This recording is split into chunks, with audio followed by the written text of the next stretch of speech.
Good morning, Excellencies, ladies and gentlemen. My name is Ismail Siragildin, and I am honored to be the co-chair of the Board of Trustees of the Nizami Ganjavi International Center. And we welcome you to this 10th edition of the Global Bakü Forum. We meet in difficult times. War is rending the fabric of peace, and humanity is increasingly divided by identity politics. This draws on the sense of identity, of belonging that people need to have to a community or to a people, and based on the mystic cause of memory to a historical narrative that identifies the people and community, but it also emphasizes divisions, whether ethnic, racial, religious, linguistic.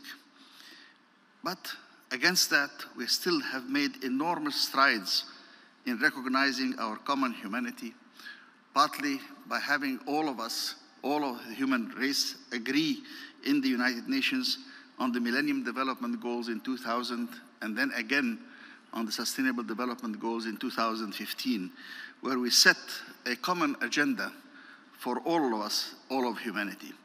And now we face even bigger challenges. We're just barely coming out of the pandemic, which has taken millions of lives. We're under the threat of climate change, and increasingly, perhaps not as visibly, the water issues are beginning to come to the surface, and food security, because after all, 1 in 10 of the human family go to bed hungry every day. So there is injustice still against the poor and against discriminated people, whether it is women or minorities, in practically every society. And so we meet here in the Global Bakü Forum, where we mobilize the experience, the expertise, and even more so, the wisdom of all our participants, to discuss with us how to rise to meet these challenges, how to bring the rays of hope, to start the journey of hope towards these better tomorrows. And we need to think as we go along, what are the wrongs that we need resistance, and the rights that need assistance, and the future in the distance to which we must give ourselves. And so to start us on this journey of hope and reflection, I'm very honored to call on His Excellency President Ilham Aliyev to start us off on this discussion. Mr. President. Thank you. Good morning, ladies and gentlemen, Excellencies, dear guests. I welcome you all in Baku, and thank you for participating at the 10th Global Bakü Forum. First of all, I'd like to congratulate the members of board of Nizami Ganjavi International Center for their achievements. Especially want to express gratitude to the co-chairs of NGIS, Madam Vicky Freiberger and Mr. Sarigeldin, for their leadership, for their contribution to development of NGIS, and for outstanding achievements with respect to transformation of Global Bakü Forum into one of the leading international fora globally. This year I participated in Davos World Economic Forum in January, in Munich Security Conference in February, and now here in March in Baku on Global Forum. And just I can say that the level of participants, the intellectual potential of Baku Global Forum is in line with the leading international conferences. And of course, this is a reflection of very thoughtful and productive activity of the co-chairs and the whole board.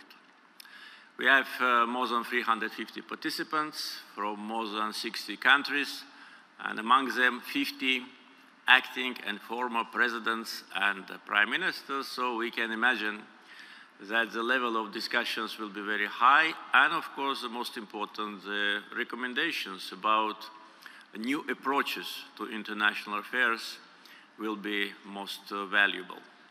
I looked at the program of the forum. As usual, it's very comprehensive. It covers issues related to the regions, Middle East, Africa, Western Balkans. At the same time, issues which today are on top of international agenda and the subject of discussions. I also want to express gratitude to Nizami Ganjavi International Center for the great respect to the memory and legacy of the great Azerbaijani poet Nizami Ganjavi, whose name the center carries. Nizami Ganjavi was born, lived, died, and was buried in his native city of Ganja, one of the ancient cities of Azerbaijan.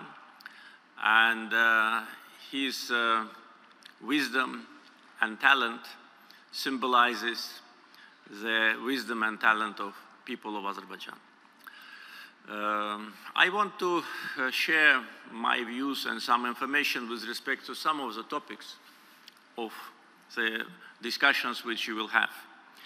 I was very happy to see one panel on multilateralism, especially taking into account that Azerbaijan this year completes its chairmanship in non-aligned movement, which started in 2019 and was extended by unanimous decision of 120 member states for one more year until the end of 2023.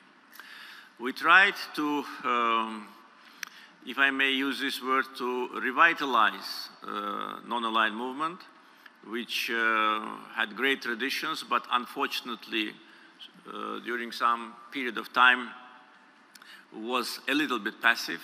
And for that, we organized international events, free summits.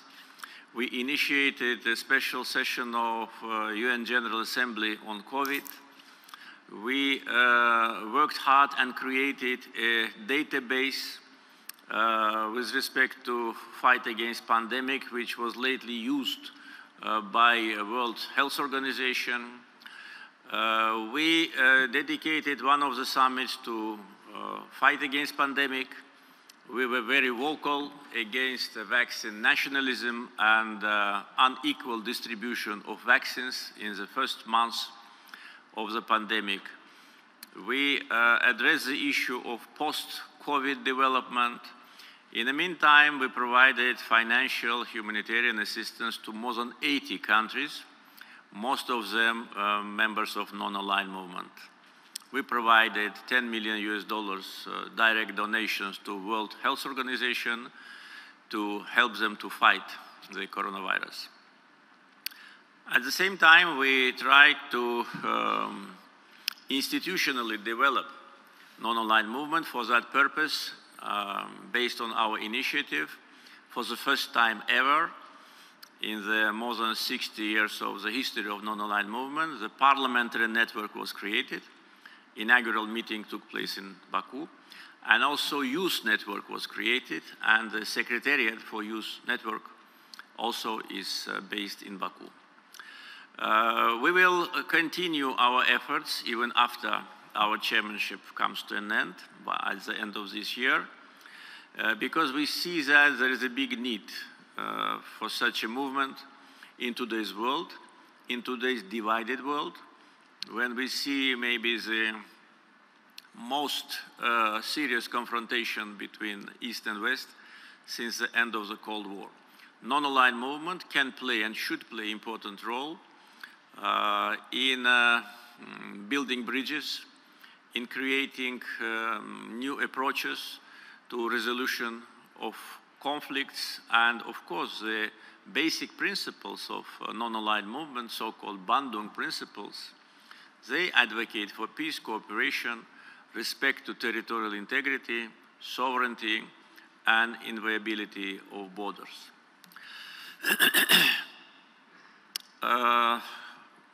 With respect to the conflict resolution, of course it will be broadly discussed based on the program of the forum. I can share our experience.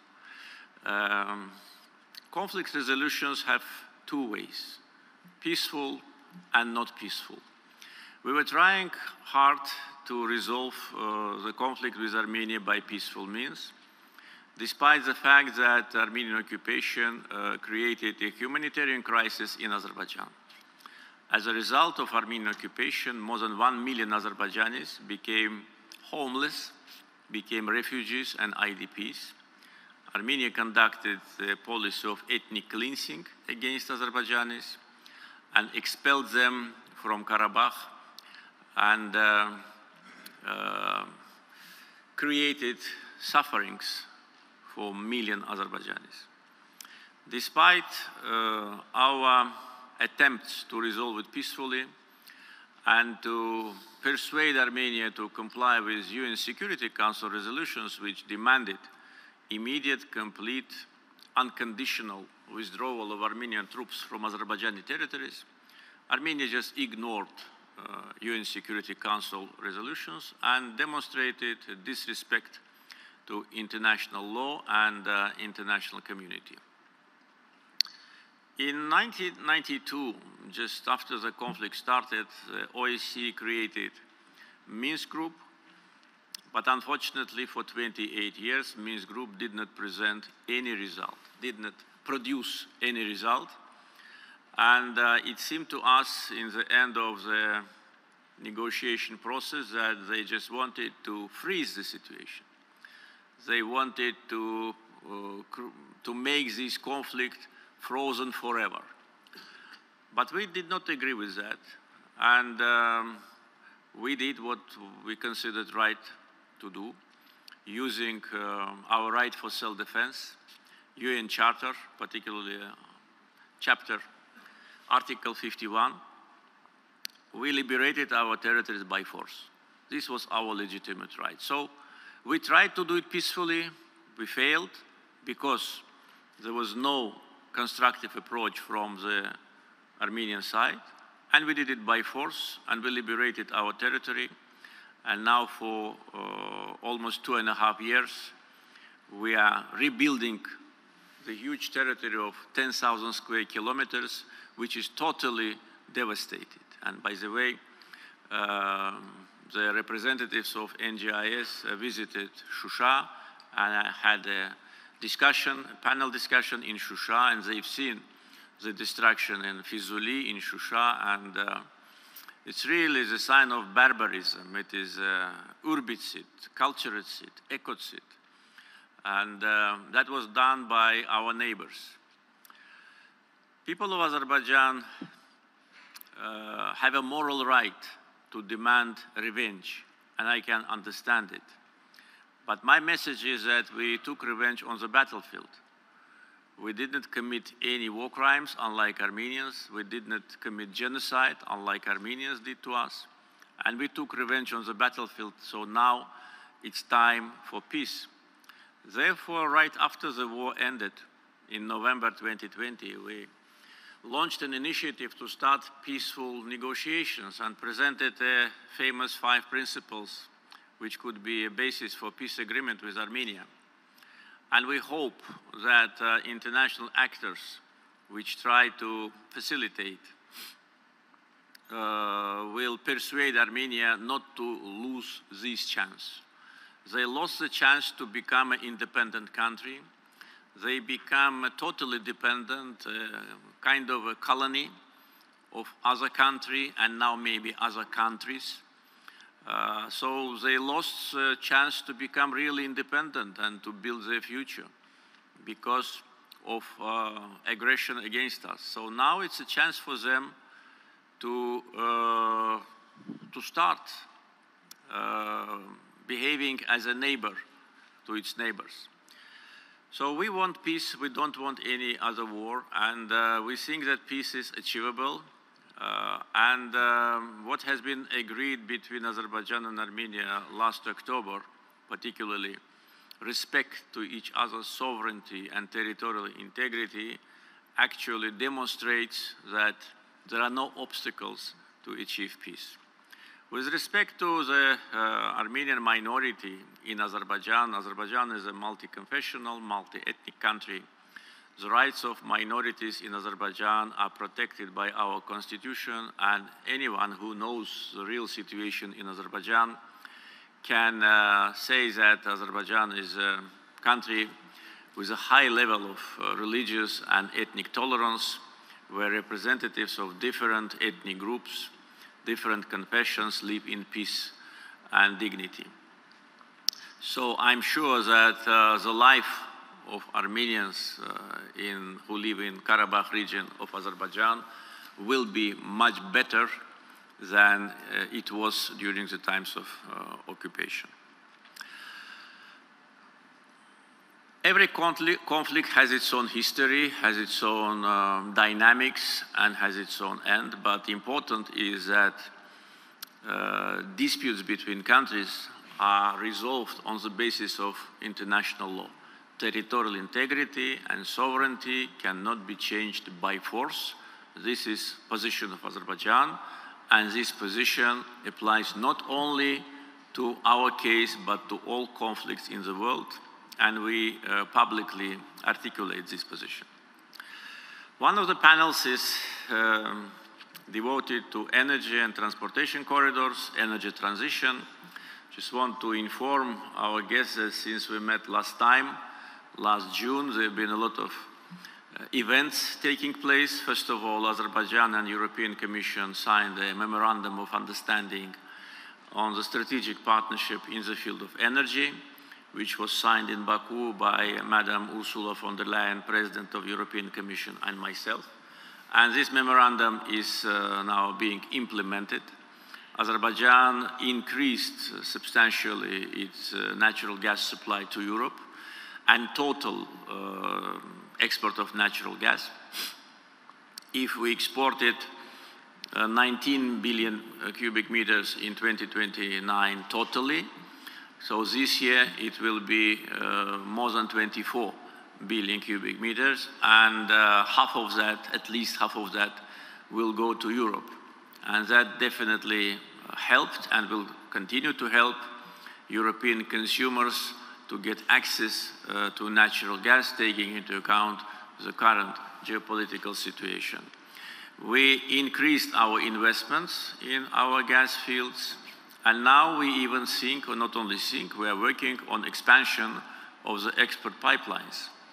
Southern Gas Corridor was commissioned, the final segment of the pipeline was commissioned on 31st December 2020. But now, it's a little bit more than 2 years have passed, and we need to expand the system.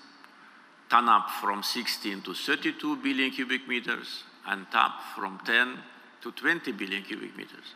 And that is only because of the growing demand in Europe. Otherwise, we wouldn't have invested. And since Russian-Ukrainian war started, we got requests from more than 10 European countries with respect to gas supplies or to increase the gas supply, and we're working on that. And it's not by chance that the European Commission calls Azerbaijan a reliable partner. This is the case. We've always been a reliable partner. We export oil, oil products, natural gas, electricity, petrochemicals to international markets, including European markets. And last December, there was also a remarkable event taking place in Bucharest, when Azerbaijan, Georgia, Hungary, and Romania signed an agreement on green energy and transmission, which was witnessed by the President of the European Commission. And based on that, we will build a transmission line from offshore wind farms in Azerbaijan to Europe. Part of this transmission line will go under the Black Sea. And now we are in the process of feasibility study. The first steering committee of this project took place in Baku this February. And it will be a huge change of European energy map. We already changed European energy map by building oil pipelines, gas pipelines, and now electric lines, which will deliver green energy. I just want to inform you that since we had the last 9th Global Baku Forum, Azerbaijan signed contracts and MOUs with several leading energy companies of the world, which will provide creation of 25 gigawatt of green energy in Azerbaijan, solar and wind. So this is a remarkable achievement which will transform Azerbaijan into a very important supplier and player on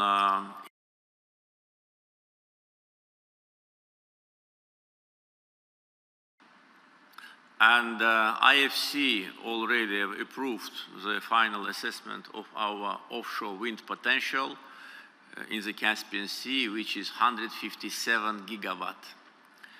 Not to mention about 40 onshore. So this is the future for the world energy. This is the future for Azerbaijan. Energy transition here is developing very rapidly. Just as I said, since we met last time in June, we did what I have said. And also there'll be discussions on transportation corridors. Just want to inform you that last year transit through Azerbaijan grew more than 75%. Our modern transportation infrastructure now is needed more than ever before.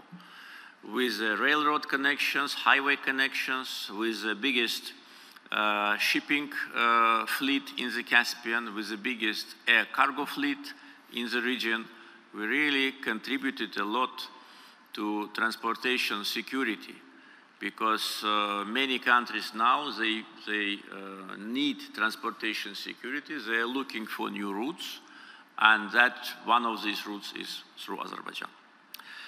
I'm sure there'll be very interesting discussions around these and other topics which are in the program, and as usual, valuable ideas and recommendations of our guests will help to plan our future, will be good recommendations to the governments, to world leaders, and thus I think we will try to contribute to make our world more safe and secure.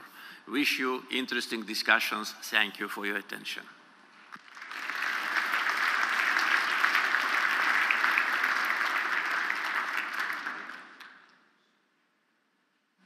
Thank you so much, Mr. President, for these enlightening words and encouraging us to explore all these issues as we will in the coming days.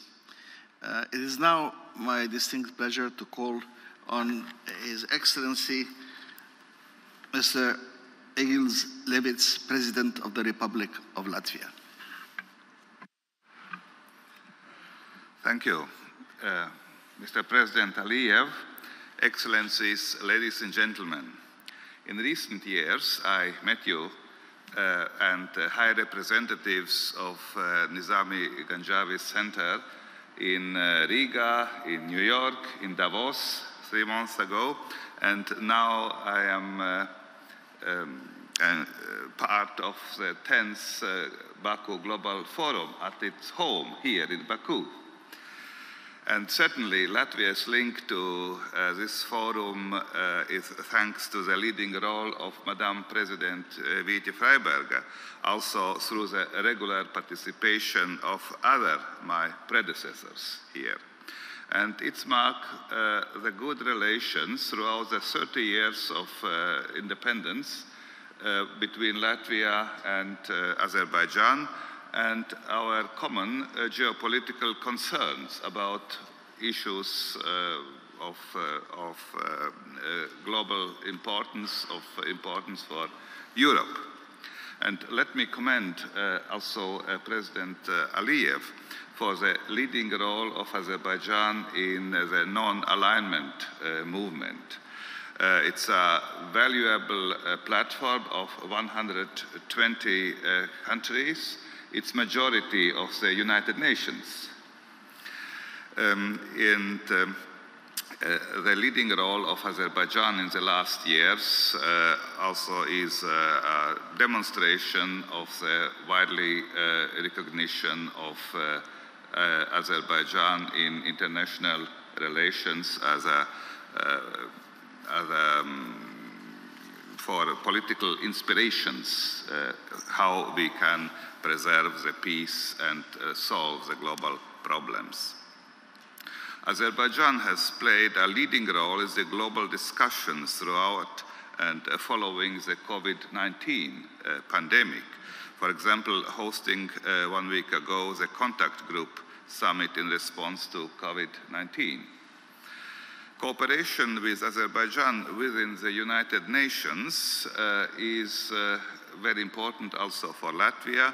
So, for example, on observance of international law, respect for territorial sovereignty is a cornerstone of Latvian foreign policy, and here we are in line absolutely with the foreign policy and the general politics of Azerbaijan. And this is one of the sources of the good relations between our countries. Dear colleagues, during this conference, different international challenges will be addressed. We are unfortunately living from crisis to crisis, and some beginning when others have not yet ended. This crisis demands attention, time, money, energy, but above all, the knowledge of which I can see here in this room, wisdom of experience.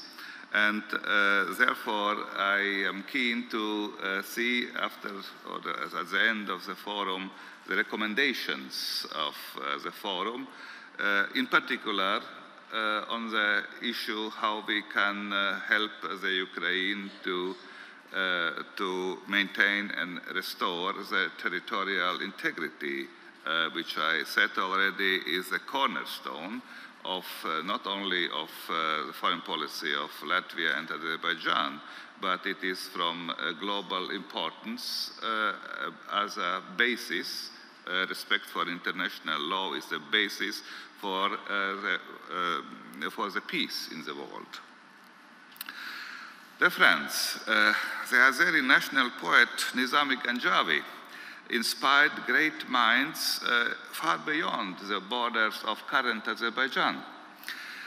Each nation draws inspiration, its raison d'etre, from its culture, from the ancient to the present day. It is through open-minded intercultural exchange that understanding and friendship among nations grows. Let me conclude with the words of the famous Latvian poet Aspazija.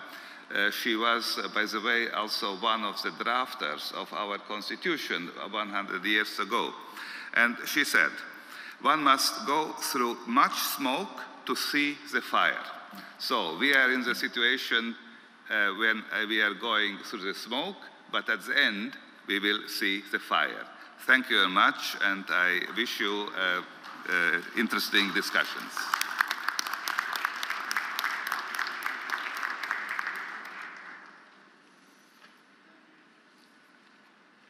Thank you, Mr. President. And now I am honored to ask His Excellency José Ramos Horta, President of East Timor and Nobel Peace Prize laureate, to take the floor. Please.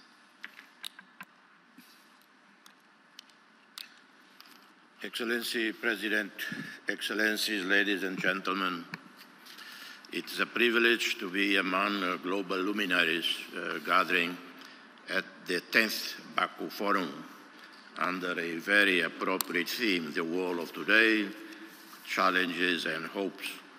This peaceful, prosperous country, after years of war and suffering, is very naturally suited to host a summit of peacemakers, to explore alternatives to rivalries and wars, pathways to human fraternity and prosperity.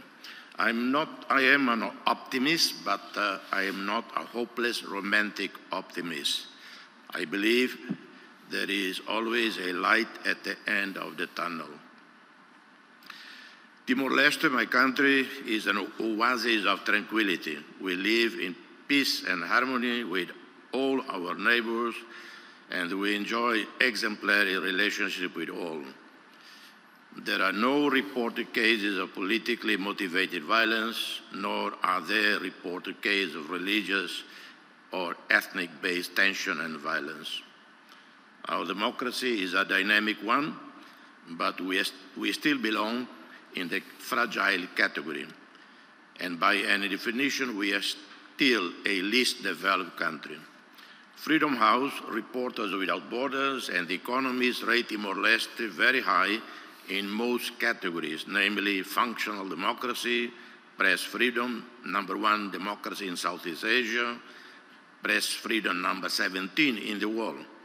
Ours is an imperfect democracy, as most democracies are, but our people live in complete, unrestrained freedom.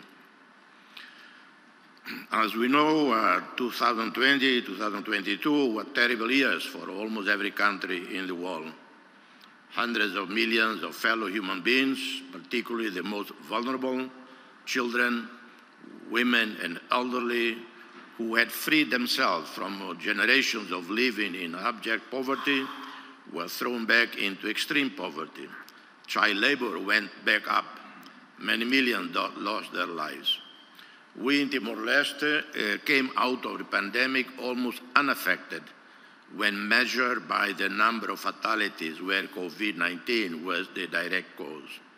However, the unavoidable prevention measures imposed by health authorities impacted on people's livelihoods, particularly the rural poor, whose modest income depended on their ability to reach the markets to sell their products. Our vaccination campaign was highly successful, helped save many lives. We thank in particular Australian government, Australian doctors, Cuban Medical Brigade for their prompt support in strengthening our response capabilities. We thank also our many other friends near and distant, USA, Portugal, the European Union, New Zealand, Cambodia, China, Japan, South Korea, Indonesia, the UN system, in particular WHO, COVAX, UNDP, UNICEF, WFP. The global pandemic revealed in every country much of the ugly side of fellow human beings, but it also showed the better side of us, with touching stories of compassion and solidarity. We and our sister nations, members of small island developing states, least developed countries, and of the G7 plus of fragile states, we are innocent, absolved, are the main collateral victims of decades of reckless exploitation, depredation of Mother Nation by larger powers. But we refuse to finger pointing, and instead we decide to work ourselves to reforest our mountains, green our valleys, our cities, plant fruit trees and flowers in every school, in every village. In my country, we agree on a people-centered, sustainable green economy, sustainable agriculture as national priority, water policy, protection of water sources, generate new water sources from ground, rain, and sea, a decent home for every destitute family, clean water for all, youth employment, elimination of extreme poverty, quality basic education and vocational education. On other matters, we remain firm against threats of and use of force in settling disagreements, disputes of all nature. We firmly uphold the UN Charter and in particular the principles and obligations of the states. We firmly uphold UNCLOS and in particular the EEZ provisions. We reject the militarization of South China Sea and attempts at undermining freedom of navigation in the area. We will join whatever consensus stands adopted by our common regional organization, ASEAN. Timor-Leste actively upholds ASEAN centrality. In this regard, we fully endorse ASEAN's stand on the situation in Myanmar.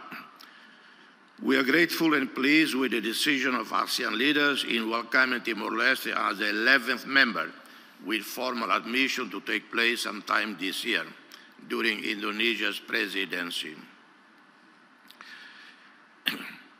Ladies and gentlemen, it was in December 1975 that I first set foot in New York at age 25. Young, inexperienced, impressionable, I addressed the UN Security Council.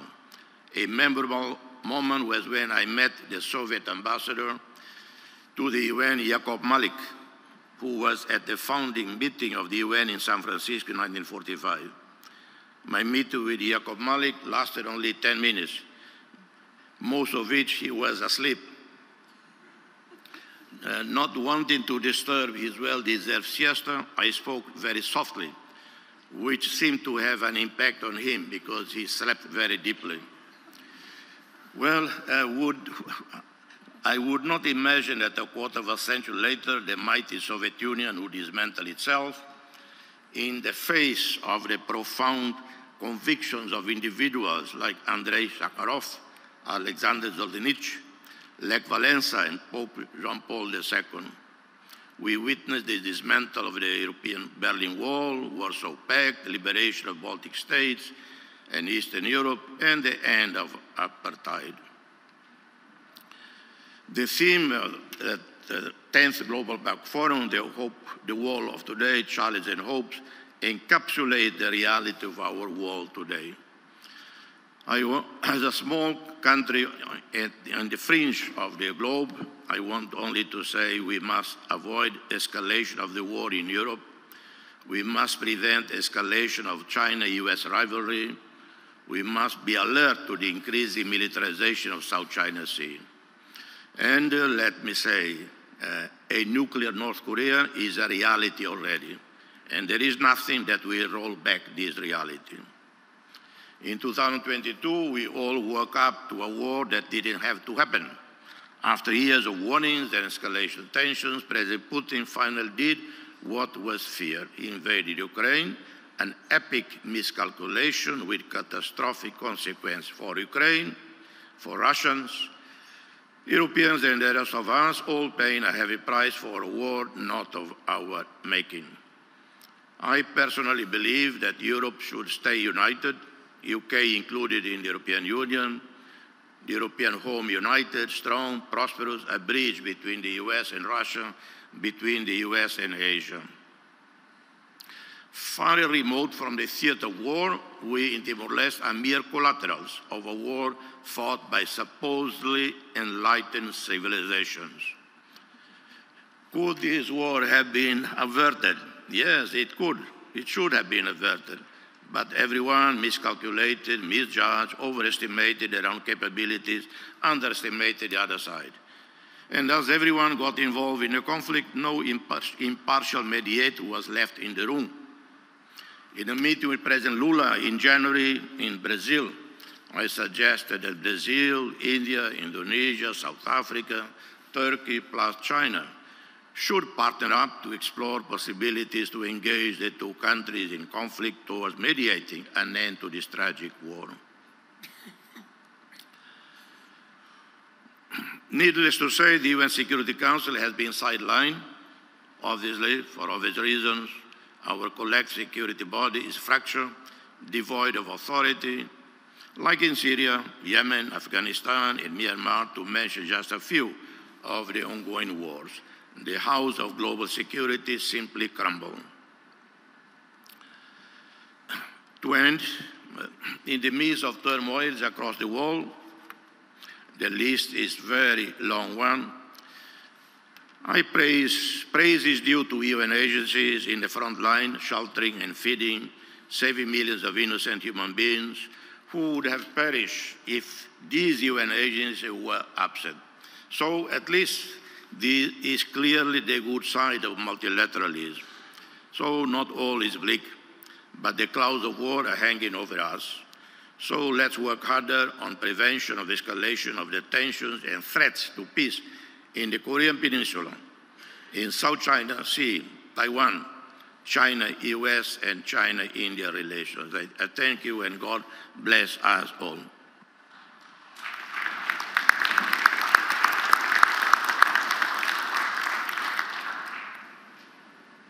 Thank you so much, Mr. President. It's now my great honor to turn to His Excellency Miguel Angel Moratinos, Under Secretary General of the United Nations and High Representatives for the Alliance of Civilizations.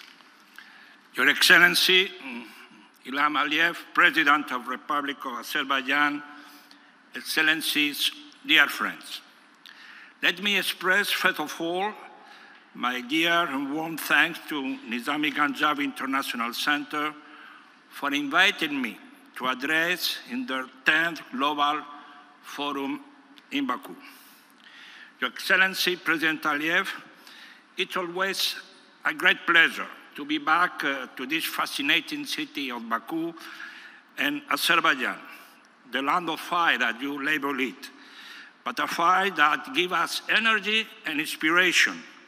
Inspiration like our mentor, Nizami Ganjavi, a great poet and philosopher. I'm extremely thankful for our meeting yesterday you delivered to me, and I look forward to further strengthening the collaboration between Azerbaijan and the United Nations Alliance of Civilization.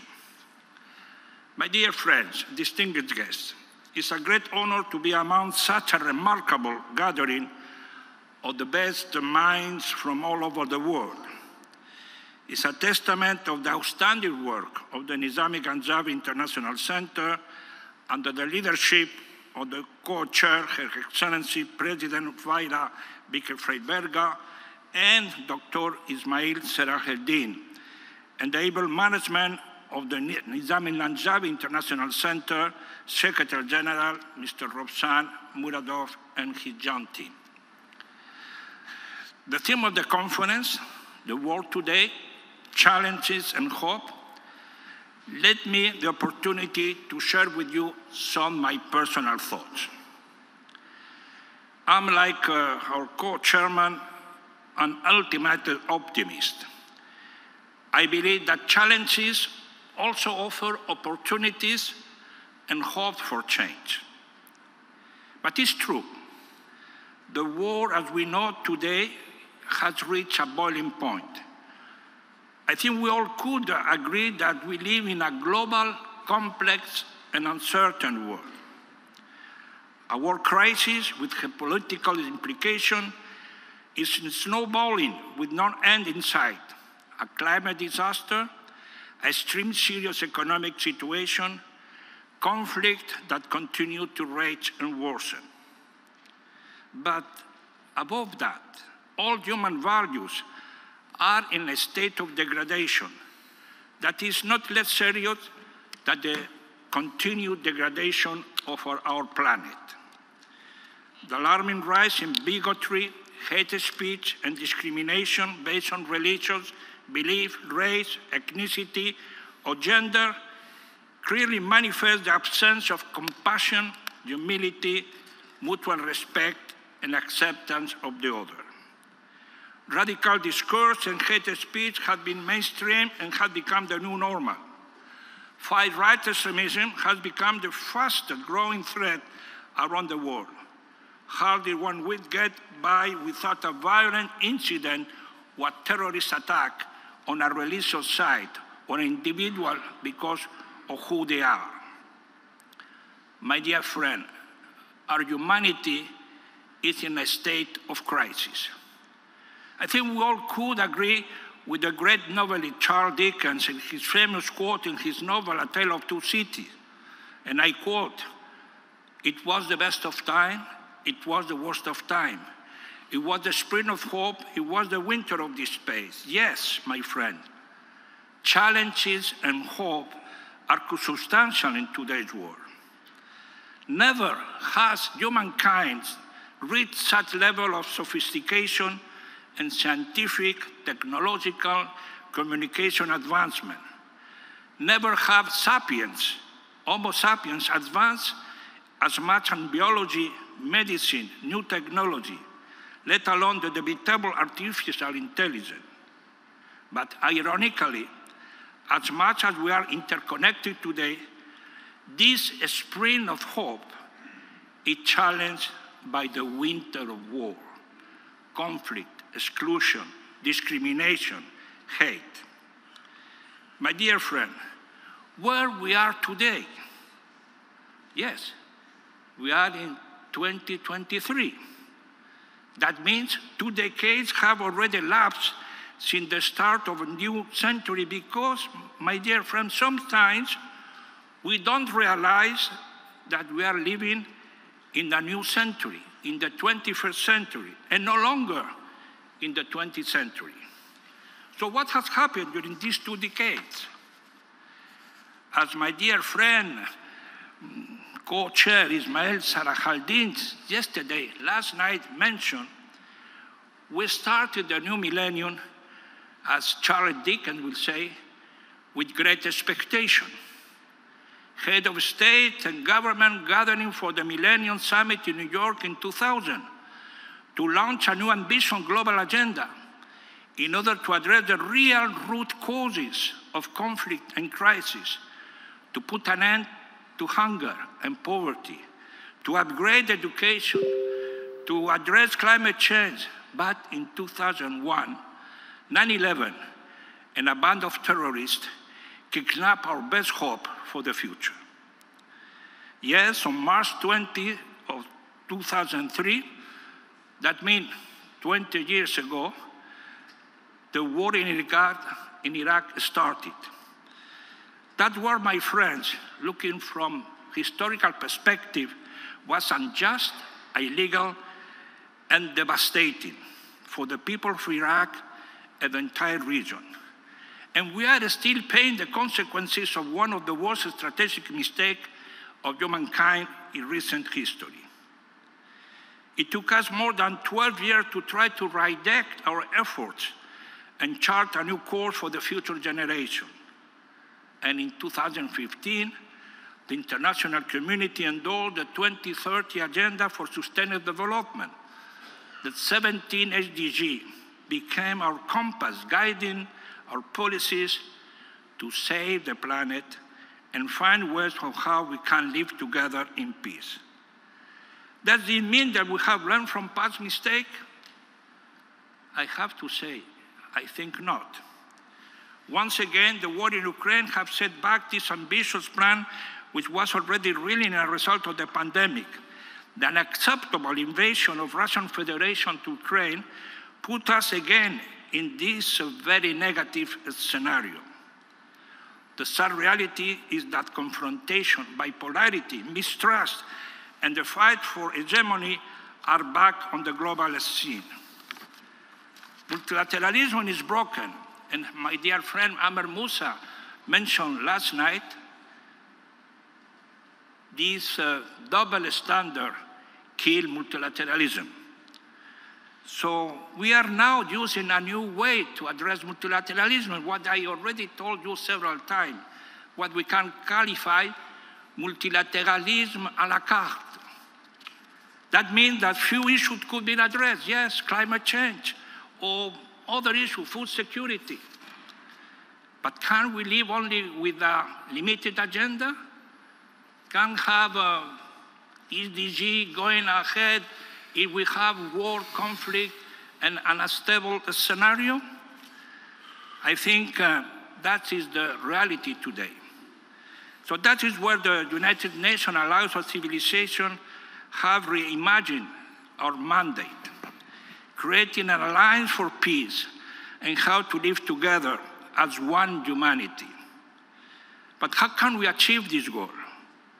Perhaps, as I start, we can try to agree on what I believe is very obvious. The first element is that we are no longer living in the 19th century, not in the 20th century. We are, my friend, on the 21st century. And the West, I'm not fully convinced as a Westerner, a profound European, have to realize and accept that we are no longer the only actor in town, and that the rest of the world has something to say. It doesn't mean that our values and principles as West are something of the past. On the contrary, our principles, as reflected in the Universal Declaration of Human Rights, should be our guiding principle. We should recall them and reinforce them, not diminish them. But my dear friend, at the same time, we should recognize that the existence of other civilizations, culture, and actors that demand the legitimate place and say in the new world. towards an alliance of peace, living together as one humanity, was the motto of our 9th Global Forum of the United Nations Alliance on Civilization in Faith in the Kingdom of Morocco. Many of you of Nizami Ganjavi's International Center were there, and you contributed to enrich the debate and the discussion in this forum. Our main takeaway from this forum is that apart from saving the planet, yes, we have to save the planet, but it's imperative, my dear friend, to save humanity. We should adopt a people-centric approach where the human being and the human dimension is at the core of our responses. Yes, we have challenges to confront. We are witnessing a new form of totalitarianism, ideological, technological, cultural, social, religious. But at the end of the day, whether this tendency of totalitarianism is coming from the East or from the West, from ideological ideas or from technological development, we should not forget that we, citizens of the world, we sapiens, we are the ones that can defend and protect our future as human beings. That is our main task, and this is where the UNOSC, the United Nations Alliance on Civilization, come into play. At the global level, UNOSC will continue to develop a strategy of engagement and dialogue with all the different actors, culture, religion, civilization, inclusive all. United Nations Alliance on Civilization will try to find the synergies and convergences, but also to deconstruct the controversies and address them in a meaningful way. At the micro level, UNOSC will continue to promote its initiative on prevention and mediation so as to avoid crises and eliminate tendencies that are the killer identities to be confronted between them, as Amin Malouf would say. It's the sense of the intervention of my dear friend Zipi Livni last night when he saw the need of having a belonging. Yes, my friend, we are moving forward in the right direction.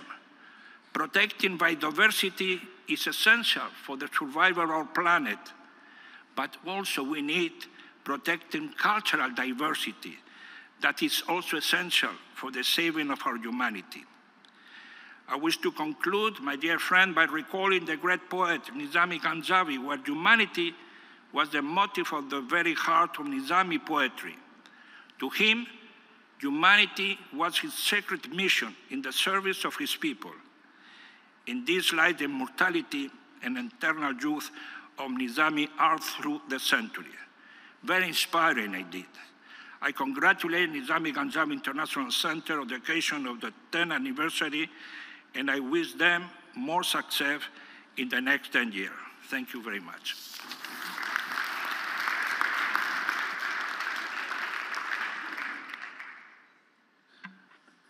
Thank you very much, Your Excellency.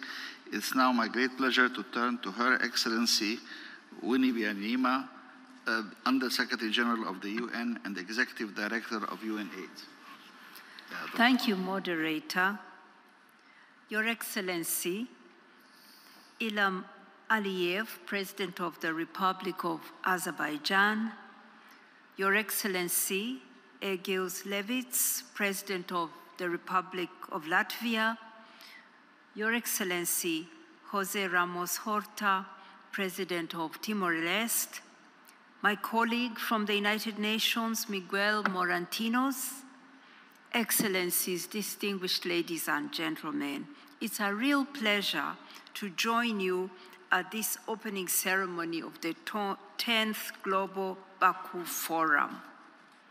I congratulate very much the Nizami Ganjavi International Center for organizing this forum under the theme, The World of Today, Challenges and Hopes.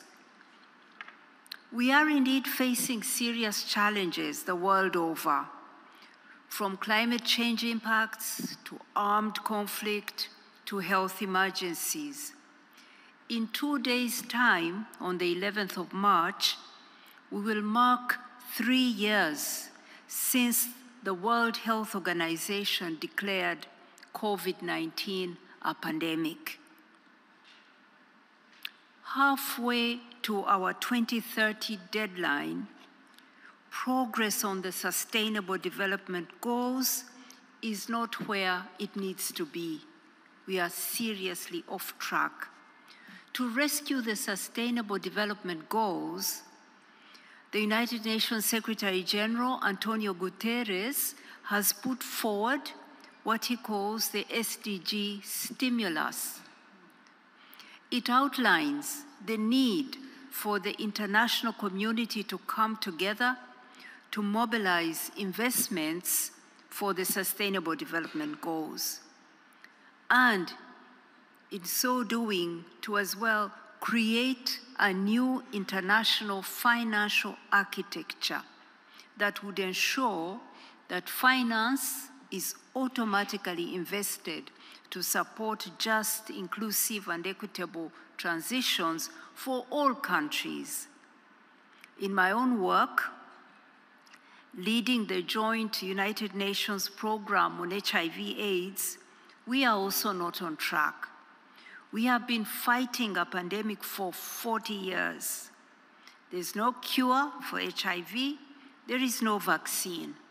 But today, 38.4 people are living with HIV, and we saw in 2021, 1.5 million new infections globally, and we also saw 650,000 AIDS-related deaths. That's 2021. But the focus for this week's forum is challenges and hopes. There is always hope, including in the AIDS response. In this region where we are, which has actually the fastest growing HIV epidemic in the world, we can reverse the trend by applying new treatments coming on the market and prevention technologies, and addressing also law reform. Through the advances of science, through the activism of civil society, through the hard work on the ground by communities, we've been able to make remarkable progress. AIDS is no longer a death sentence. There is treatment for every person leading every kind of life. At UNAIDS, we are pursuing the hope to end AIDS as a public health threat. So I'm pleased that over the next 3 days, we will focus not just on the challenges, but also on the solutions, on how to overcome the adversities that we face in the world today. Together, I too have hope. I'm optimistic and not a hopeless romantic, as someone has said. Together we can achieve peace and development and achieve those sustainable development goals. I look forward to our discussions. Thank you very much.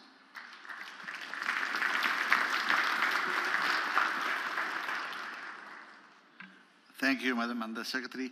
And now it's my pleasure to call on His Excellency Tedros Adhanom Ghebreyesus, who's Director General of WHO and who has sent us a message because he couldn't join us in person today.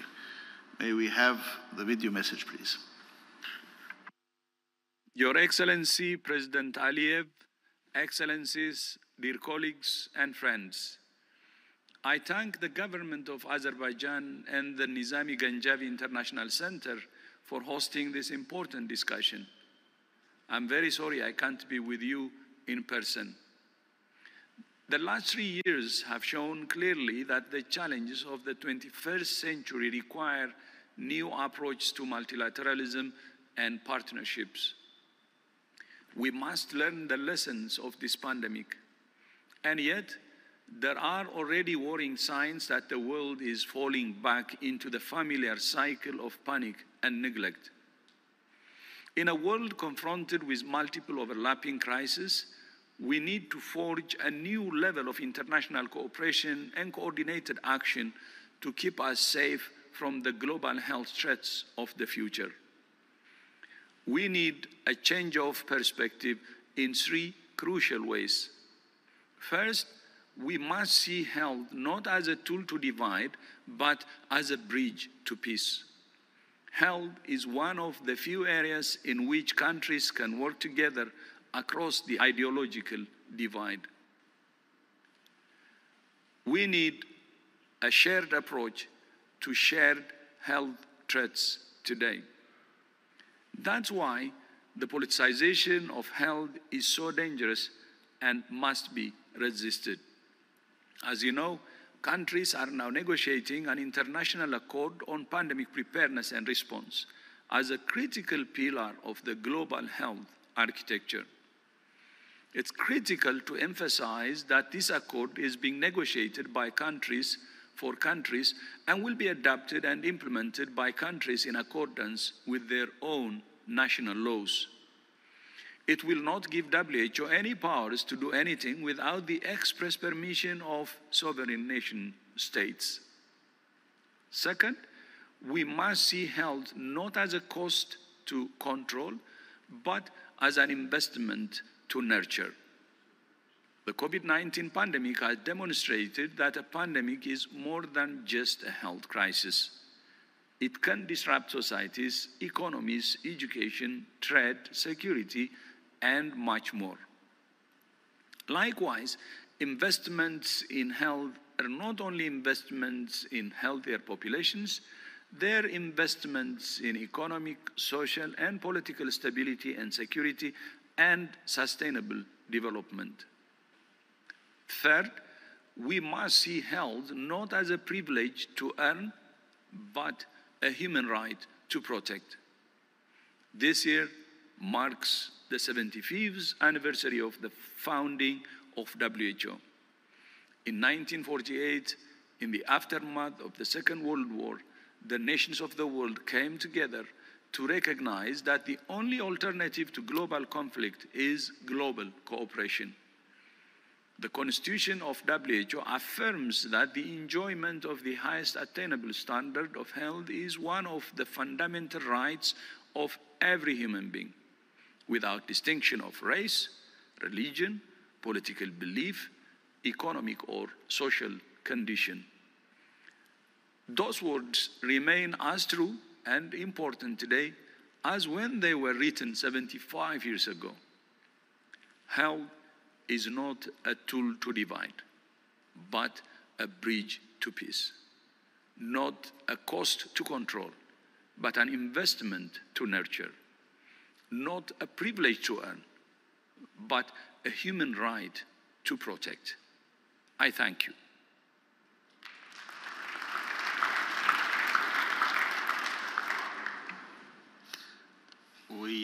We thank His Excellency Tedros Ghebreyesus for this intervention.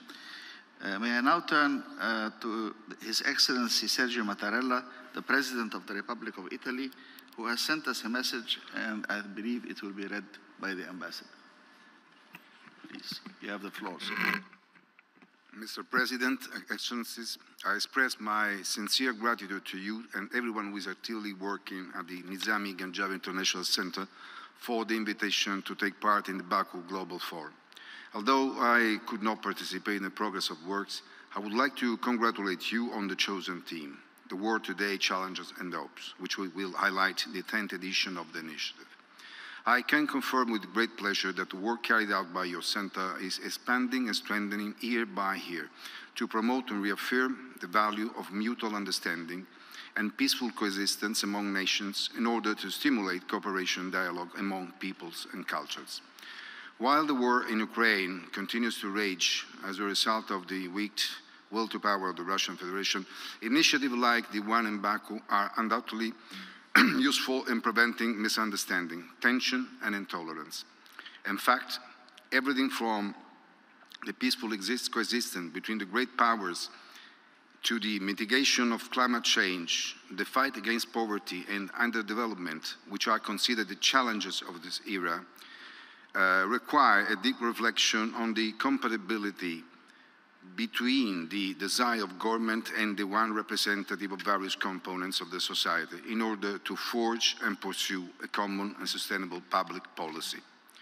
Mr. President, Once again, I highly appreciate your activities.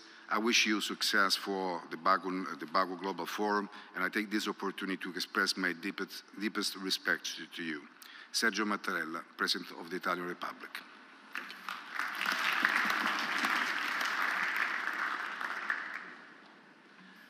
Thank you.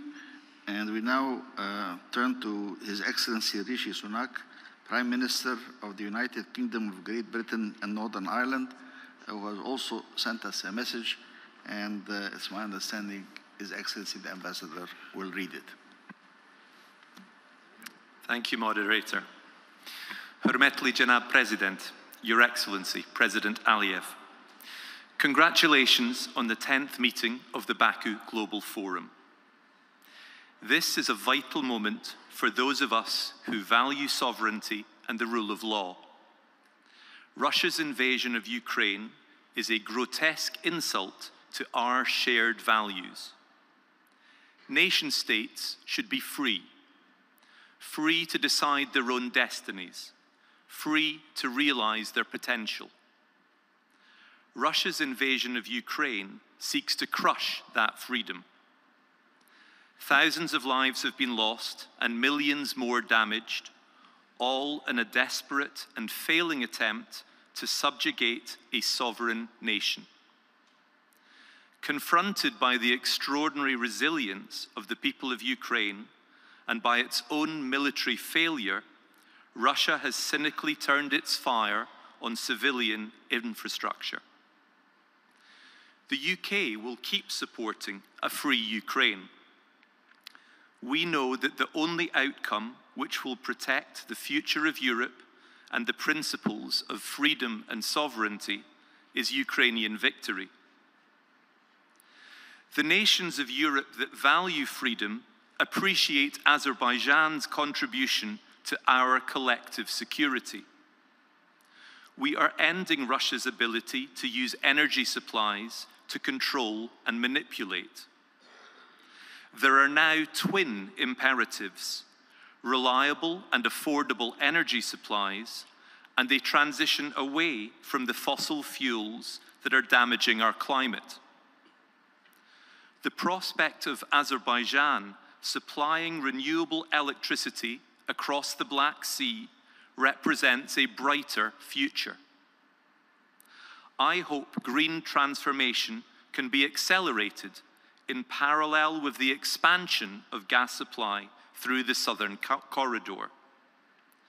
British companies and institutions will continue to be key partners in Azerbaijan's energy transition.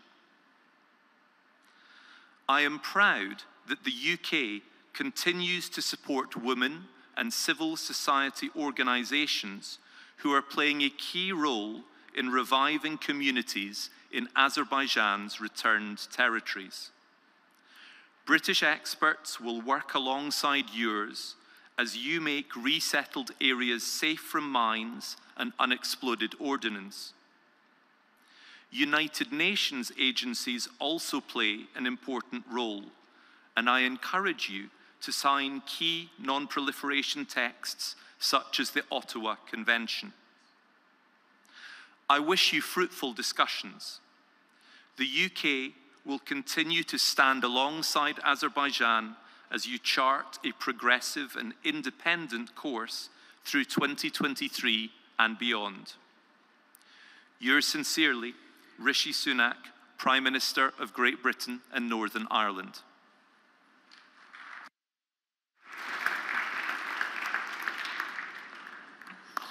Thank you. And now it is my great pleasure and privilege to turn to Her Excellency Vaira Viki Freiberga, former President of Latvia and co-chair of the NGIC.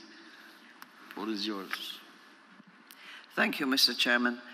Your Excellency, President Ilham Aliyev, Excellencies, ladies and gentlemen, this is the 10th time that the Bakü Forum meets, and from year to year, we have been pleased to see it gain in importance in terms of its convening power, in terms of the diversity and the exceptional quality of experience and intellect of the participants that we are so happy to receive here. The Bakü Forum could not have taken place and be initiated without the support of the President of the Republic of Azerbaijan. President Ilham Aliyev, from the start, saw the possibility of Baku becoming not just the hub of transportation and the hub of energy that it is at the moment developing in the most active way, but also a hub for the exchange of ideas. And we'd like to thank you very much in the name of the International Board of the Nizami Ganjavi Center, of our wonderful Secretariat and its Secretary General Rovshan Muradov, for the support that you have given in allowing us a splendid venue here in your capital city, in helping us to being the host to this wide and varied public, and give us an opportunity to discuss questions that are hopes and concerns for the whole world, and on which hopefully the whole world can agree, but at the same time to remind us that from every corner of the world, the angle is somewhat different. The concerns that are of immediate primacy for each region and country are not exactly the same. And it is with a sympathetic ear that we listen to the various concerns and understand that we have to answer to all the needs everywhere if we are to wind up as a humanity traveling together and being aware of it on this spaceship Earth as the home and the ground under our feet. But we must realize also that the planet is lent to us for our lifetimes and the lifetimes of the countries we come from. The planet can rise up against one species or another. It got rid of the dinosaurs, or it got rid of it through the intervention, if you like, of meteors coming from space. But when tectonic plates are shifting, not in a metaphoric, but in a physical way, there's little that humans can do to stop them. They can adapt to it, adjust to it. When pandemics strike, again, we cannot stop the pandemic entirely in its tracks. But yes, humanity, if it is united, if it understands the importance of solidarity, of a common understanding of what the danger is, of what the harm is doing to various parts of society, then measures can be taken to respond and to take collective action, to have vaccines that are available to the world at large and not just to those who can most afford them, to have interventions where, when we consider the achievements of the United Nations since its creation and the recognition of the human rights that it has spelled out in specific detail, we realize that we are still a long way from it if there are countries in the world that will use either religion as an ideology, or a political ideology, or a self-invented revisionist view of history to use their power and the means at their disposal to take away the rights of others. It is not acceptable, I think, and we should come to an understanding. Yesterday was the International Day of Women. It is not acceptable to have countries where little girls are not allowed to have education. Women are half of the human race. And before being women, they are little girls. And if they are not given education, then any country that lives under such a regime is doomed to obscurantism and backwardness. Similarly, women when they grow up, are not just brood mares in charge of perpetuating the human race, but they are human beings on an equal footing with men. And whatever the ideology in place and whatever the religious beliefs, they should not be allowed to interfere with principles of that nature.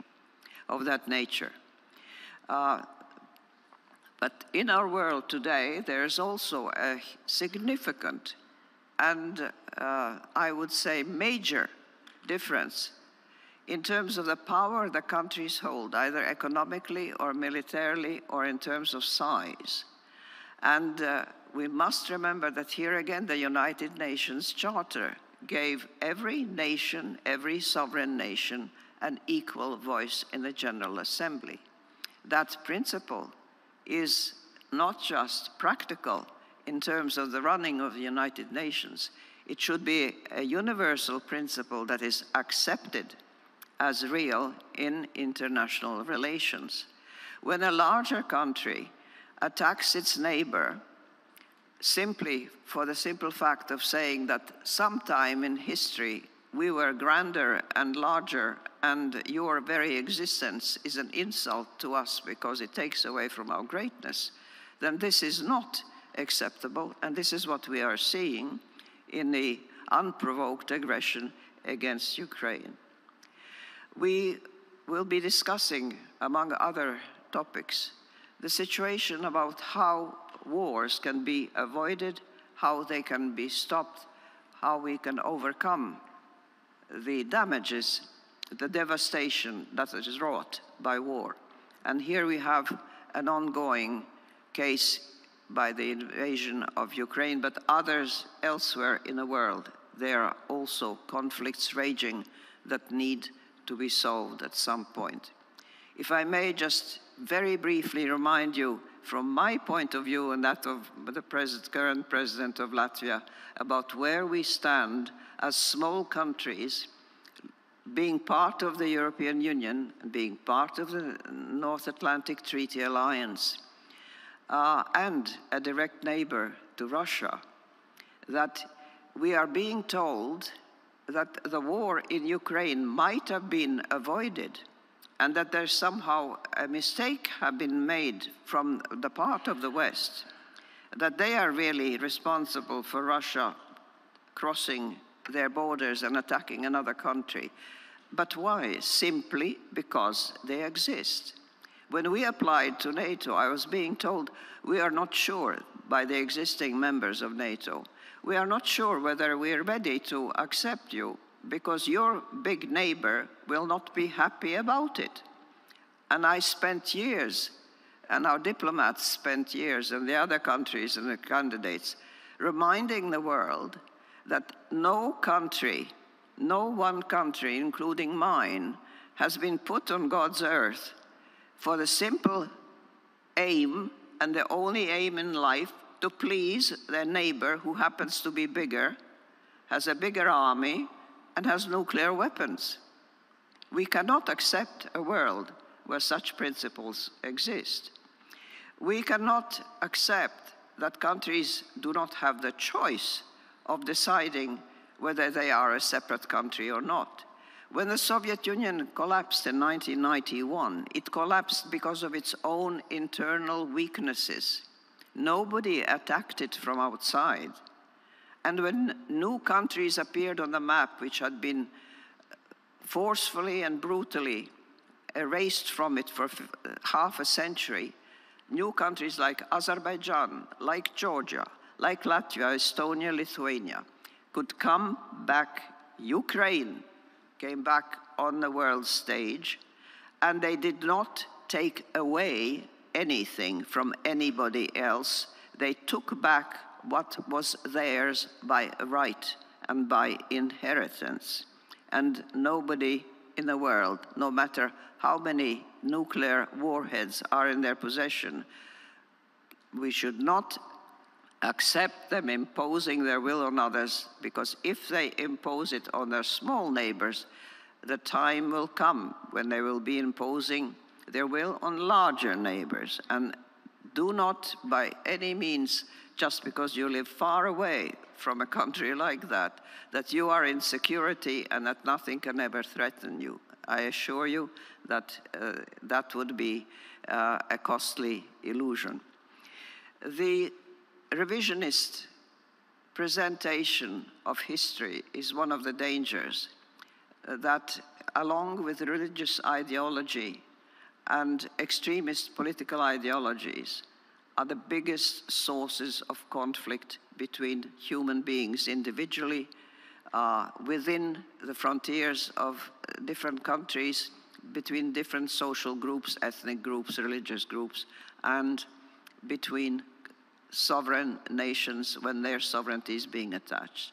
I'd like to take this opportunity to express my admiration to Azerbaijan for the fact that it is a country, a majority Muslim country, which rigorously applies religious freedom as a principle there. A country where women's rights are being respected, and a country that, congratulations on the current chairmanship of the non-aligned countries of the world. Of course, there is a variety of positions that countries will take, but the important thing is that in taking their various positions, they should be open to a dialogue, but not a dialogue of the deaf, as the French put it. One cannot have a dialogue that denies from the start that your position has no right and you cannot put it forth. So when we are told to have dialogue, it does not mean that if somebody attacks us, rapes our children, our women, kills civilians and soldiers alike, that a country like Ukraine has no right to defend itself in case this destabilizes the world and creates dangers for others. Nobody has the right to demand that another country suffer grievous assault and damage without resisting and without taking arms to do so. I wish you, ladies and gentlemen, that your country be spared what we're seeing in Ukraine, and I certainly hope that our having managed to join the North Atlantic Treaty Alliance will protect us as a small country against a neighbor who frankly has gone off the rails in terms of its international relations. I wish you Godspeed as you return to your countries, and I wish you an interesting coming days in terms of exchanging your views and your concerns. We are, all of us, travelers on the same spaceship, and we must live together if we are to survive. Thank you.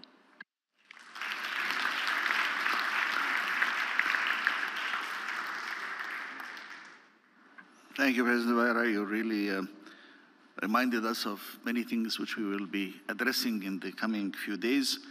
And now, Your Excellency, Mr. President Ilham Aliyev, Excellencies, ladies and gentlemen, I thank you all, and with the closing of this opening session, we now declare the 10th Global Bakü Forum open for discussion and debate. Thank you, each and everyone.